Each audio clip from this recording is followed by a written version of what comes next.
Justin Sullivan. Getty Images. Google has fired the employee who authored a controversial 10-page memo arguing for less emphasis on gender diversity in the workplace, reports Bloomberg. The document was first posted to an internal company forum on Friday, August 4, and immediately went viral among Google employees. It was then leaked to the media over the weekend, setting off a firestorm of outrage and debate while highlighting the company's ongoing struggles to meaningfully diversify its workforce. Titled Google's Ideological Echo Chamber, the memo argues that the reason women are underrepresented in the tech industry has to do with biological causes between men and women.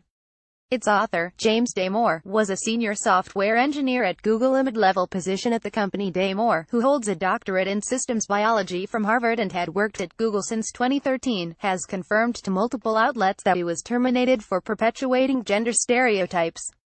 Damore's memo specifically criticizes the company for its ongoing diversity and inclusion initiatives, which include encouraging its employees to take classes in unconscious bias. He uses primarily stereotyped misconceptions about men and women to argue that gender gaps do not always imply sexism, and declares that discriminating just to increase the representation of women in tech is misguided and biased, as well as unfair, divisive, and bad for business. Notably, the memo complicates an already unflattering moment for Google. The company has pledged to improve its recently updated internal diversity metrics, which paint an unsympathetic picture of yet another tech company whose employees are predominantly white and male, while also facing wage discrimination scrutiny from the U.S. Department of Labor for systematically underpaying its female employees. Reactions from Google employees and the public at large have been wide-ranging. Many people are utterly appalled, and have expressed outrage not only over the memo's dangerous anti-diversity sentiments and faulty logic, but the fact that Damore felt confident posting such a screed to an internal forum for all of his colleagues to see. He even used his own name, which was quickly leaked to the press.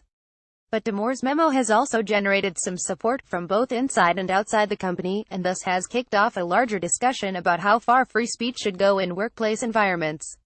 It's also highlighted Google's lack of gender parity and the tech industry's ongoing problems with fostering safe spaces for women. The memo's stereotype-based arguments and cries for less empathy sparked immediate controversy. Many of Damore's arguments are based in stereotypes and misconceptions rather than scientific research and facts. For instance, he states that women are more neurotic and have a lower stress tolerance than men, and that these characteristics, not systemic harassment, routinely being passed over for promotions, or other well-documented instances of sexism in tech culture, or the reason why women do not succeed as often as men do in the high-pressure industry. Meanwhile, Damore argues that men have a higher drive for status than women, and suggests that this factor, rather than well-documented gender biases in the workplace, may be primarily responsible for the lack of women in leadership positions both at Google and in the tech industry as a whole. Perhaps most disturbingly, Damore calls for Google to de-empathize empathy, arguing that being emotionally unengaged with the issue of diversity helps us better reason about the facts. He decries political correctness, discounting the very concept of unconscious bias and arguing against unconscious bias training for Google employees. And though he initially states that I value diversity and inclusion, I'm not denying that sexism exists, and don't endorse using stereotypes, he later claims that stereotypes are much more accurate and responsive to new information than the training suggests, and that unconscious bias training should spend less time focusing on stereotypes and more on other types of biases. He doesn't specify what kinds of biases he means, but throughout the memo he frequently mentions Google's perceived political bias toward the left, which he argues has shamed views like his into silence. Unsurprisingly, the memo has been met with plenty of anger and concern. Many people who've discussed it publicly or in conversations that have since been leaked to the press seem to agree that its arguments are faulty and dangerous. Furthermore, many Google employees find it particularly troubling that Damore felt empowered to widely share such harmful views of gender on the company's internal employee forum. Internal article circulated at work today describing how gender rep gap in SW is due to biological differences BTW and men-women. Sarah Adams at Adams 007 August 4, 2017. One engineer reportedly wrote that the memo had caused irreparable harm to thousands of Googlers, and that going forward, I cannot, and I will not, work with James Damore. He went on to detail the ways in which he would not engage with or interact with Damore, his code, or his product development. On Saturday, Danielle Brown, Google's recently appointed Vice President of Diversity, responded to Damore's memo and the backlash it generated via an internal memo to employees. Brown unequivocally dismissed Damore's arguments, noting, "Like many of you, I found that it advanced incorrect assumptions about gender. I'm not going to link to it here as it's not a viewpoint that I or this company endorses, promotes or encourages."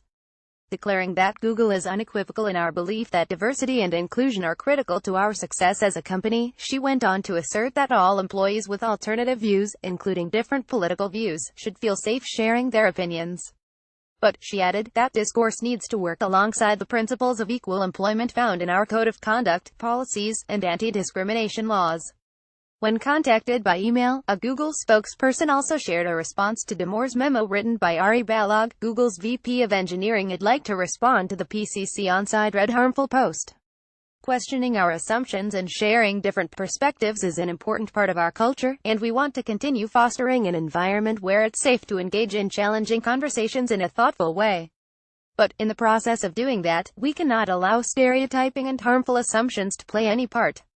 One of the aspects of the post that troubled me deeply was the bias inherent in suggesting that most women, or men, feel or act a certain way. That is stereotyping, and it is harmful.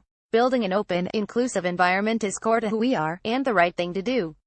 Nuff said, but neither Brown's nor Below's responses did much to allay the outrage and concerns shared by many of Damore's fellow Google employees. "There are certain alternative views, including different political views, which I do not want people to feel safe to share here," one engineering manager reportedly wrote in response to Brown's memo. Several employees openly questioned whether Damore would be fired. One employee reportedly wrote that if Google's Human Resources department did not discipline Damore, she would seriously consider leaving the company. On Monday, Google CEO Sundar Pichai sent an email titled "Our Words Matter" to Google staff, noting that while the company strongly supports the right of Googlers to express themselves, and much of what was in that memo is fair to debate, Damore's memo had violated parts of the company's code of conduct and crossed the line by advancing harmful gender stereotypes in our workplace. Pichai continued to suggest a group of our colleagues have traits that make them less biologically suited to that work as offensive and not okay. The memo has clearly impacted our coworkers, some of whom are hurting and feel judged based on their gender. Our coworkers shouldn't have to worry that each time they open their mouths to speak in a meeting, they have to prove that they are not, like the memo states, being agreeable rather than assertive, showing a lower stress tolerance, or being neurotic. At the same time, there are coworkers who are questioning whether they can safely express their views in the workplace, especially those with a minority viewpoint. They too feel under threat, and that is also not okay. People must feel free to express dissent. So, to be clear again, many points raised in the memo, such as the portions criticizing Google's trainings, questioning the role of ideology in the workplace, and debating whether programs for women and underserved groups are sufficiently open to all, are important topics. The author had a right to express their views on those topics. We encourage an environment in which people can do this, and it remains our policy to not take action against anyone for prompting these discussions. The past few days have been very difficult for many at the company, and we need to find a way to debate issues on which we might disagree, while doing so in line with our code of conduct. The range of reactions to the memo raises questions about the role of free speech in creating safe work environments for all employees. After Damore's memo was made public, many people echoed the appalled feelings of Google employees who'd spoken out against it. The faulty logic behind the memo dominated the discussion, as did explanations of why Damore's decision to post it was so inherently damaging. The guy who wrote the manifesto just let every employee at Google know that if you aren't a white male, he sees you as inherently inferior. DJ Khaled's footwork at __Michelle A. August 7, 2017 1. Most women POC in tech have extraordinarily high stress tolerance and are incredibly resilient. It's required to put up WBS like that. https://t.coish2qfshu, Julia Grace at Julia August 6, 2017. In a lengthy open letter to Damore, Yonatan Zunger, a former Google employee who only recently left the company, shared his views from the perspective of having been a distinguished engineer, an extremely high-level position at Google. Zunger noted that, despite speaking very authoritatively, Damore does not appear to understand gender, engineering, or the consequences of what he wrote, either for others or himself. Zunger, who wrote as if he were still working at Google and had been tasked with handling the situation internally, addressed Damore directly to explain not only why the beliefs outlined in his memo are so dangerous, but why writing and posting the memo was such a terrible judgment call. "What you just did was incredibly stupid and harmful. You just put out a manifesto inside the company arguing that some large fraction of your colleagues are at root not good enough to do their jobs, and that they're only being kept in their jobs because of some political ideas.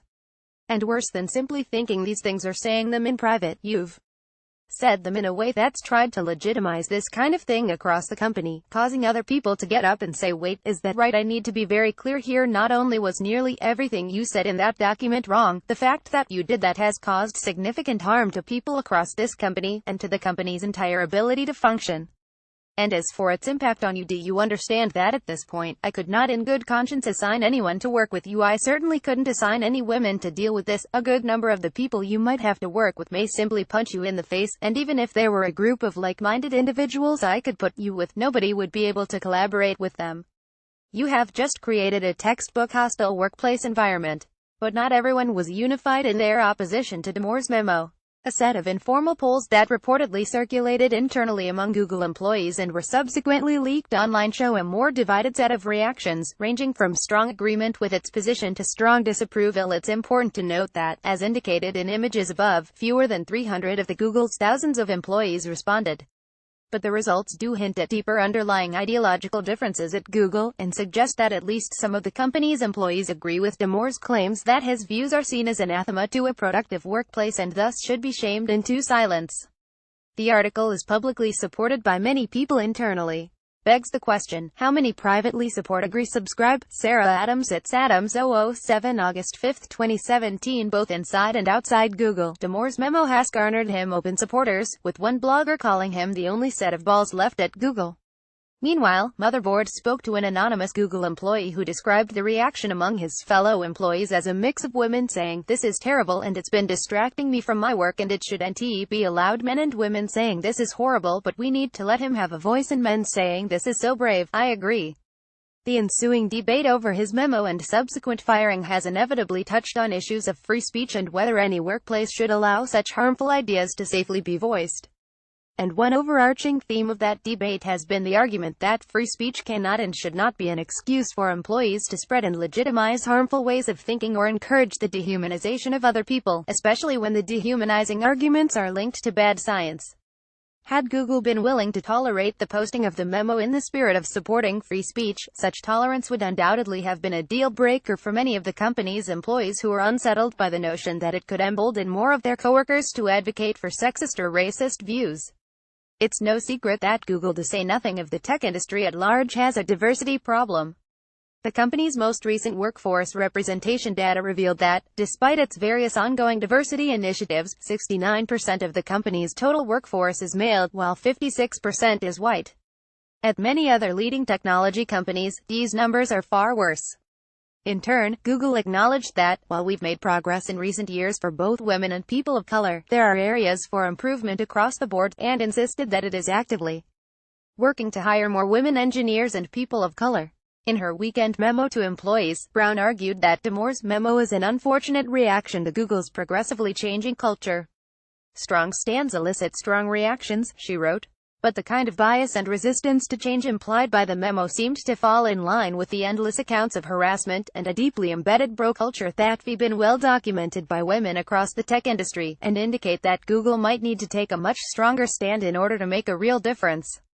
By firing Damore, the company has made it clear that such hostility won't be tolerated. But Damore's memo, and the support it has received from some, has also made it clear that the tech industry's undercurrent of sexism and resistance to change is deeply embedded. And firing a single employee won't solve that problem anytime soon.